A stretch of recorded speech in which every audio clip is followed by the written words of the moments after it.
ಹುಬ್ಬಳ್ಳಿಯ APMC police ಠಾಣೆಯೊಂದರಲ್ಲಿ ನಡೆದ ದೂರಿಗೆ ಸಂಬಂಧಿಸಿದಂತೆ ಪೊಲೀಸರು ಆರೋಪಿ ಸದ್ದಾಮನನ್ನು ಬಂಧಿಸಿದ್ದರು. ಫೋಕ್ಸೋ ಪ್ರಕರಣದಲ್ಲಿ ಬಂಧಿತನಾಗಿದ್ದ ಸದ್ದಾಮನನ್ನು ಪೊಲೀಸರು ಮಹಜರು ಮಾಡಲು ಕರೆದುಕೊಂಡು ಹೋದಾಗ ಬೇರೆದೇ ರೀತಿಯಲ್ಲಿ ನಡೆದುಕೊಂಡಿದ್ದಾನೆ. ಇದರಿಂದ ತಮ್ಮ ಜೀವ ರಕ್ಷಣೆಗೆ ಮುಂದಾದ ಪೊಲೀಸರು ಆರೋಪಿ ಸದ್ದಾಮ್ಗೆ ಗುಂಡೇಟು ಹಾಕಿದ್ದಾರೆ. ತೀವ್ರವಾಗಿ ಗಾಯಗೊಂಡ ಆತನನ್ನು ತಕ್ಷಣವೇ ಆಸ್ಪತ್ರೆಗೆ ರವಾನೆ ಮಾಡಿದ್ದಲ್ಲದೆ ಇನ್ಸ್ಪೆಕ್ಟರ್ ಹಾಗೂ ಓರ್ವ ಪೊಲೀಸ್ ಪೇದೆಯನ್ನು ಕೂಡ ಆಸ್ಪತ್ರೆಗೆ ರವಾನೆ ಮಾಡಿದ್ದಾರೆ. ಆರೋಪಿಯಿಂದ ಹಲ್ಲೆಗೊಳಗಾದ ಧಾರವಾಡ ವಿದ್ಯಾಗಿರಿ ಠಾಣೆಯ ಪೊಲೀಸ್ ಇನ್ಸ್ಪೆಕ್ಟರ್ ಸಂಗಮೇಶ್ ಸೇರಿದಂತೆ ಪೇದೆ ಕೂಡ ಆಸ್ಪತ್ರೆಗೆ ದಾಖಲಾಗಿದ್ದಾರೆ. ಘಟನೆಯ ಮಾಹಿತಿ ಸಿಗುತ್ತಿದ್ದ ಹಾಗೆ ಹುಬ್ಬಳ್ಳಿ ಧಾರವಾಡ ಪೊಲೀಸ್ ಕಮಿಷನರ್ ರೇಣುಕಾ ಸುಕುಮಾರ್ ಅವರು ಧಾರವಾಡದ ಸಿವಿಲ್ ಆಸ್ಪತ್ರೆಗೆ ತಡರಾತ್ರಿಯೇ ಭೇಟಿ ನೀಡಿದರು.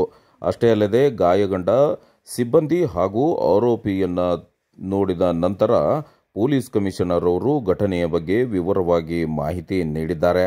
ಆರೋಪಿ ನಡೆದುಕೊಂಡ ರೀತಿಯಿಂದ ಪೊಲೀಸರು ಇಂತಹ ಕ್ರಮಕ್ಕೆ ಮುಂದಾಗಿದ್ದಾರೆಂದು ಹೇಳಿದ್ದಾರೆ.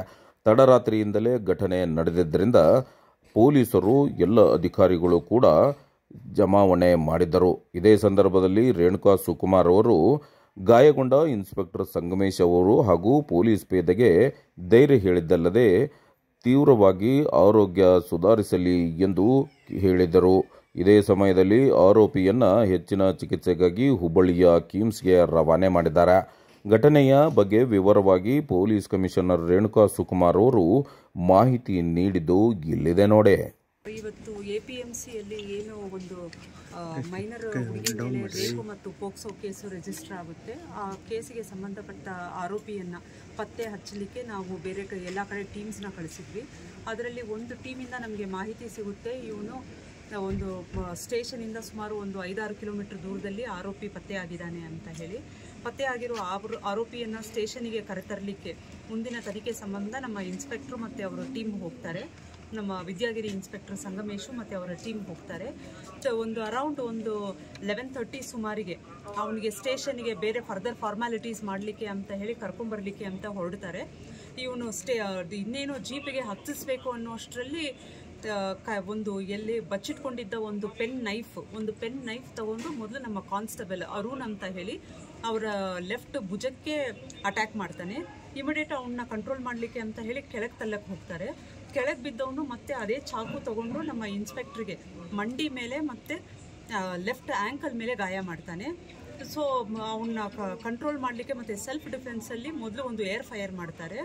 ಇವನು ಏನು ಇನ್ನು ಬಿಟ್ಟರೆ ಇವನು ತಪ್ಪಿಸ್ಕೊಂಡು ಹೋಗ್ತಾನೆ ಅಂತ ಗೊತ್ತಾಗುತ್ತೆ. ಇಮಿಡಿಯೇಟ್ಲಿ ಇವನ ಲೆಫ್ಟ್ ಕಾಲಿಗೆ ಫೈರ್ ಮಾಡ್ತಾರೆ. ಫೈರ್ ಮಾಡಿ ತಗೊಂಬಂದಿದ್ವಿ. ಈಗ 3 ಜನ ಹಾಸ್ಪಿಟ್ಲಲ್ಲಿ ಟ್ರೀಟ್ಮೆಂಟಲ್ಲಿದ್ದಾರೆ, 3 ಜನ ಸ್ಟೇಬಲ್ ಇದ್ದಾರೆ. ನಮ್ಮ ಆಫೀಸರ್ಸ್ PI ವಿದ್ಯಾಗಿರಿ ಸಂಗಮೇಶ್ ಮತ್ತು ನಮ್ಮ CPC ಪೊಲೀಸ್ ಕಾನ್ಸ್ಟೇಬಲ್ ಅರುಣ್ ಇವರಿಬ್ಬರೂ ಇನ್ನೂ ಹೆಚ್ಚಿನ ಚಿಕಿತ್ಸೆ ಅವಶ್ಯಕತೆ ಇದೆ ಅಂತ ಹೇಳಿ ಡಾಕ್ಟ್ರು ಅವ್ರಿಗೂ ಸಹ ಅಡ್ಮಿಟ್ ಮಾಡಿದ್ದಾರೆ. ಸೊ ನಮ್ಮ ಆಫೀಸರ್ಸ್ ಇಬ್ಬರು ಮತ್ತು ಈ ಪ್ರಕರಣದ ಆರೋಪಿ 3 ಜನ ಹಾಸ್ಪಿಟಲ್ ಅಡ್ಮಿಟ್ ಇದ್ದಾರೆ. ಇವನು ಏನು ನಮ್ಮ ಪೊಲೀಸ್ ಸಿಬ್ಬಂದಿ ಮೇಲೆ ಅಸಾಲ್ಟ್ ಮಾಡೋಕ್ಕೆ ಹೋಗಿದ್ದಾನೆ, ಇದರ ಕುರಿತು ಮುಂದಿನ ಒಂದು ಹೊಸ ಕೇಸ್ ತಗೊಂಡು ಮುಂದಿನ ಕ್ರಮವನ್ನು ನಾವು ಜರುಗಿಸ್ತೀವಿ. ಇದು ಸುತ್ತುಗಟ್ಟೆ ಗ್ರಾಮದ ಆಜುಬಾಜುಯಲ್ಲಿ ನಡೆದಿದೆ ಇದು. ಓಕೆ.